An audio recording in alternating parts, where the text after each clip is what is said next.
This is how we do it when we do it. Like we just wanna tear the club up. We do it like ain't nothing to it. The way we do it, now everybody put your hands up.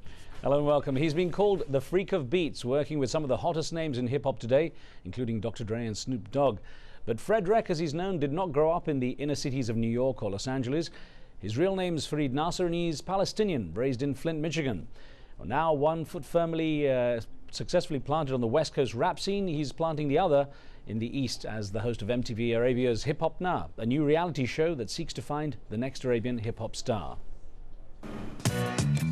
We're going around the whole Middle East. We're going everywhere. I'm gonna take all these songs and remake them. I don't think so. Fred is tripping. I'd like to welcome y'all to the part of the show where the anonymous little kid introduces himself. Hip hop now! أنا بقول لك شو تحيلك. You have potential. Don't forget, we take your questions on this program. You can contact us at our new phone number, country code 1-202-775-2360, or send us a text to country code 44-7797-800-600. Well, Farid, or should I say Fredwreck, welcome to the show.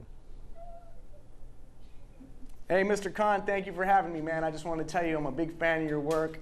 I love the documentary and the book you did on Prince Al-Wali, man. It's one of my favorites. Thank you very much, and it's an honor to have you on the show as well. You're doing so well. Please call me Riz, by the way, no formality here. I've got to say, you've got a fantastic list of artists that you're working with, pretty much all the bigger stars out of hip-hop and the rap industry, and even some of the pop ones like Britney Spears and Hilary Duff. What is it you think about your style? What is it about your work that has the big names chasing you? One thing about my work is I try to give every artist something special and something different that they haven't done before. So, and whenever I work with any artist, I always give them my all, and I always try to take them to the next level and try to do something experimental that they haven't done before. So I think that's what they're usually looking for. You know, Frederick, we get a lot of emails and contacts from people around the world on this show live. So we had an email that came in from Glenn in Maryland here in the US, who says, who do you admire as an artist, and who would you like to work with that you haven't already?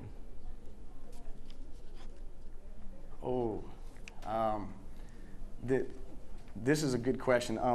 I admire a lot of different artists. Probably the one artist that I'd like to work with that I haven't worked with yet is an Arab singer named Fairuz. Yeah. She's probably one of my favorite singers, and if you ask anybody in the office, like I just listen to her music every day, all day, and her on the Middle Eastern end.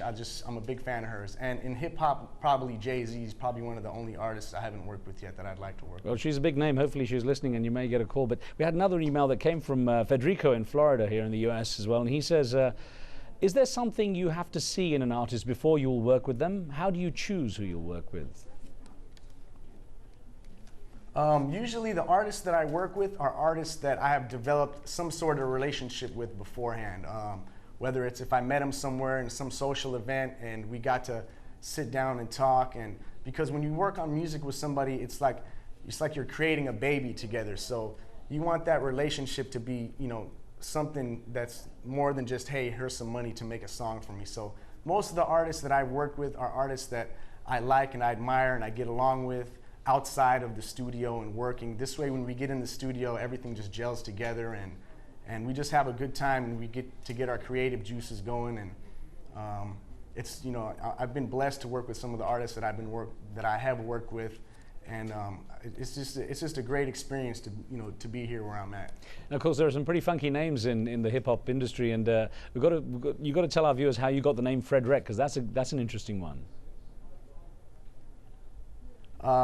Well, I used to DJ and do like DJ battles when I was younger, and I have a friend of mine, his name is Joe Quicks, and one time I was doing a DJ battle at a club or something, and afterwards everyone came up to me, and back then when you did really good on the turntables, they used to say, man, you were getting wreck.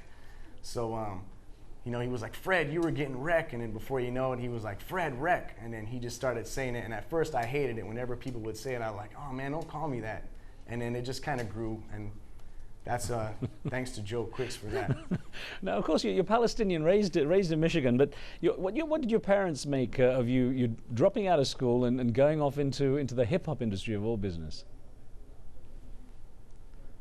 Well, you know, I come from a very Arab background, and my parents are Palestinian, so of course, you know, they came to America to make a better life for their kids, and they want, you know, like any Arab family or mother and father, they want their child to grow up to be a lawyer, or a doctor, or you know, a businessman or something like that. But one thing about me at a young age, in our family itself, whenever we used to have parties or get-togethers with my uncles and aunties and everything, my dad used to play the oud, and my other uncle used to play the violin, and we all used to get around and everybody used to sing songs. So as a little kid, I seen that, and it's just always been in me, you know, just watching people get excited to music and just the whole vibe of music and how it looked to make people feel good. So it was just always instilled in me. You know, at first they didn't, you know, they encouraged me to do something else, but you know, now they accept it, but still they're like, you know, my mom's thing is, hey mom, I'm gonna be on Riz Khan tonight. Oh, okay, that's cool, but did you eat good? Make sure you dress nice, make sure you shave, make sure, you know. Yeah, your mum's been talking to my mum. They're very simple, you know what I mean? You know, I've got to ask you, you know, yeah, exactly. You know how it is, Riz. Yeah, exactly. Well, Flint, Michigan, of course, has a huge Arab community, Arab-American community, and especially the music you do is very much dominated by the African-American community. And I wonder how that fit in with your friends and the people you were socializing with in Flint. Well, I was born in Flint, but I've lived in California like all my life. So, and even, you know, I've lived in pretty urban environments as a kid. I grew up breakdancing and DJing house parties. So, I grew up in that environment as a kid. So, yeah, you know, it wasn't any different to me, and everybody accepted me the same as they accepted anybody else, you know. Well, you know, there's a lot of criticism, of course, with hip-hop music and rap music and some of the sort of directions it takes. We had an email that came in from Lawrence Lee in Maine here in the US, and Lawrence says, I would hate to see the trash of hip-hop and its purveyors being spread to the Islamic world. Hip-hop's another piece of America's corruption. My apology for my country's garbage being sent to your world. Do you ever find you get that kind of criticism in the Arab world about hip-hop and and the message it's spreading? No, I mean, I hear it on the news, but I haven't seen it in the streets. It's actually the opposite, because hip-hop is a way for kids in the urban environments all over the world, whether it's in Beirut or Dubai or Palestine or anywhere. It's a way for them to express themselves.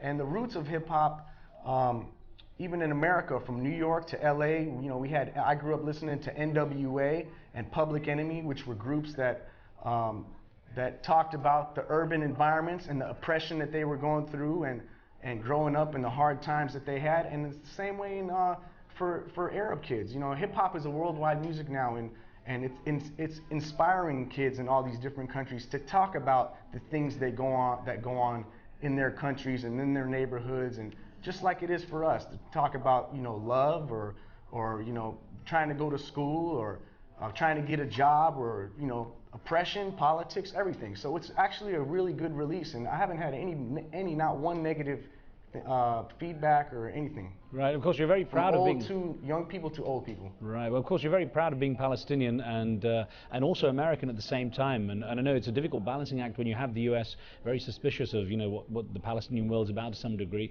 I know you did that song, Dear Mr. President, which actually, let's listen to a little clip of it, then I'll ask you about it.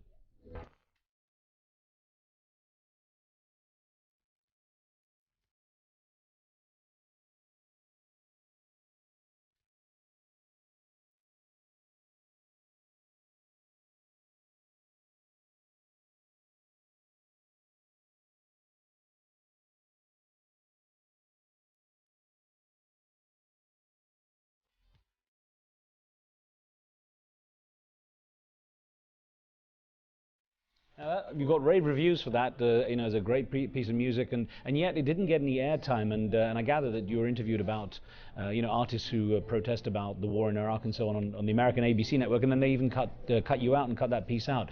Did you find you get that kind of pressure for having a political message? Yeah, we get a little bit of pressure for it, but you know what? I don't care. We didn't do it to make money off of it. We did it because we wanted to make a statement, and we wanted to express ourselves in a way that wasn't seen on the TV and on the news. And And we wanted to keep it real for our generation of people, that, you know, that there's not anybody that I know that believes anything that had happened before the war. And the way that song came about is from another song that we did. We had two songs first. One was called Down With Us, and from that a lot of artists heard and was like, yo, when you do another Stop the Movement song, which is what we call it, Stop the Oppressive Politics, I want to be down with that, because I want to say something too. And it was just a song that anytime somebody came over my studio, I would let them hear a verse, and then they were like, yo, let me put a verse on that. And after months and months and months, I had like a 7-minute song where it was like, all right, that's enough now, let me just put it out. So, you know, it was a way for these artists to express themselves and to be responsible for what was going on, you know what I mean? You know, the radio, they want to play all the booty shaking music and the party music, which is fine. I love listening to that stuff too. But when the time comes, once in a while, I think it's artists' responsibility to take to have a message, you know. Right. And whether if it's the type of message that we had, or it could be a message that's on the other side too, as long as you express yourself, that's fine. I haven't heard any songs that are pro war or anything like that, so that tells you something. Well, we had an email. For us, it was something that I think we needed to do. Right, we had an email that came in from Nancy Wright in Florida here in the US, who says, based on your experiences, can you suggest ways of overcoming America's phobia of non-Western cultures? I had an idea for television, but was told off the record that it was politically charged. Yeah, well, I mean, everything is politically charged now.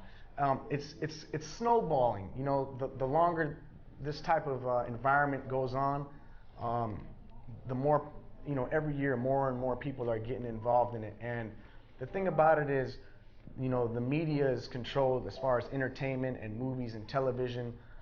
Is controlled by certain companies now, and it wasn't like how it was before in the Vietnam days. We have the internet, we have so many things that are regulated that most companies are very sticky about, you know, political ideas and stuff like that. But I think that once one person does it and they see money from it, because that's what it all boils down to, more and more of them will get behind it. You're getting. I don't have the answer of, you know. Yeah, I was going to say you're getting questions from people like Snoop Dogg calling you up saying, "Tell me about Palestine, tell me about suicide bombers and the wall and so on," aren't you? Oh yes, all the time. You know, because we're with each other all the time. We're riding on tour buses together. We're all, you know, always spending time with each other, and we're, you know, he's pretty conscious. Most all the artists I work with are pretty news conscious, and you know, we're all older now, so they always have questions about, you know, what's going on, because on the news they don't tell it really how it is, and they really relate to it a lot, you know, from the environments that they grow up in, and for me to try to explain to them what it's like to go from, for instance, Long Beach to Compton and have to go through 10 checkpoints when it should only take you 5 minutes because another people are occupying your country, and they're very interested in it, and I thank them for taking an interest in it. And pretty much every artist I work with, you know, they'll call me and ask me questions all the time, and we ended up sitting on the phone for hours talking about it. And it's funny because then I'll meet somebody else that has talked to them about it, and they'll say, "Oh, well, Snoop Dogg told me that this and this and this and that." So it's, you know, I feel like an ambassador of some sort to the hip hop people that I work with. So well, you've got one foot on the West Coast now in the industry there, and of course now the big show on MTV Arabia, which just launched, Hip Hop Now. We showed a little promo of it at the beginning of the show, and let's just see a little clip here of you auditioning a boy band. I mean, showing that rap really has roots there as well. Call him up. next.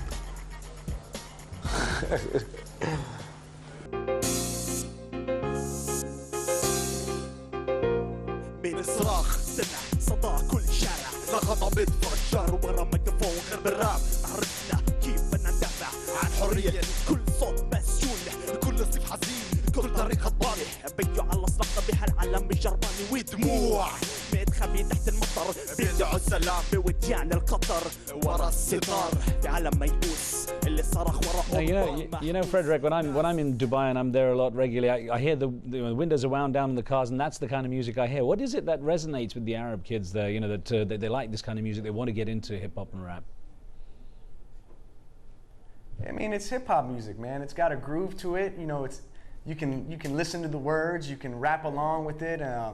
it's, you know, it's stuff everybody can relate to. Now, what our show is trying to do is, you know, our creators of the show, Wasim Hamdan and Sam Wahab, and our CEO, Abdul Latif, they really had a vision that they wanted to go into all these markets and expose, because everybody loves to listen to hip hop, but it's something different when it's your own people talking about stuff that you personally can relate to as an Arab. So that's what the show is about, and it's been really great, man. I've been really having a great time with it, and I'm learning a lot actually from all the different cities and stuff that we've been going to, and hopefully we'll get to go to a lot more. And of course, like any show that's a talent show, you get the good and the bad, and sometimes the slightly suspect. I want you to show a little clip, a couple of the, you know, the slightly difficult acts you may sometimes have to go through. Cities collapsing, trying to find out how to exit with devils and crack fiends. Good luck with that, Habib. Thank you, man. Shukran. Fine. Thank you very much.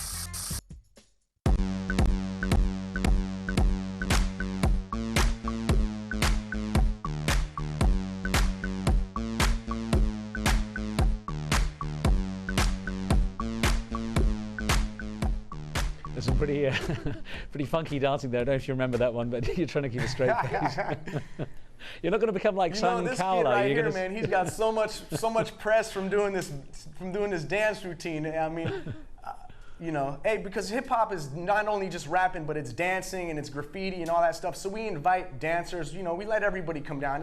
We're not trying to make it like American Idol. You know, but it's like we don't have that type of thing out here, and it's been cool because we've been seeing dancers, and we had this like 30-piece dance group come in Egypt that's going to be on one of the next episodes. So it's been really exciting, man. I've been really happy with it. We don't want to let anybody down. We're not here to make fun of everybody, but you know, sometimes it's fun to watch. You know what I mean? Well, Frederick, it was great to have you on the show. So many more questions. We hope to get you back. More power to you. Keep it real, as you say, and look forward to seeing you again on the show. Thank you very much, Riz. It's a pleasure, and I hope to see you soon someday. I hope so. You take care. And thank you for being with us. On Monday, we look at bad habits and how you can break them in 2008. No doubt you've got those resolutions you're hoping to keep. We'll see what advice we can give. Don't forget, if you have any thoughts about pressing issues around the world, you can send emails to riz@aljazeera.net. We'll see you next time. Don't forget, Street Talk is coming up next.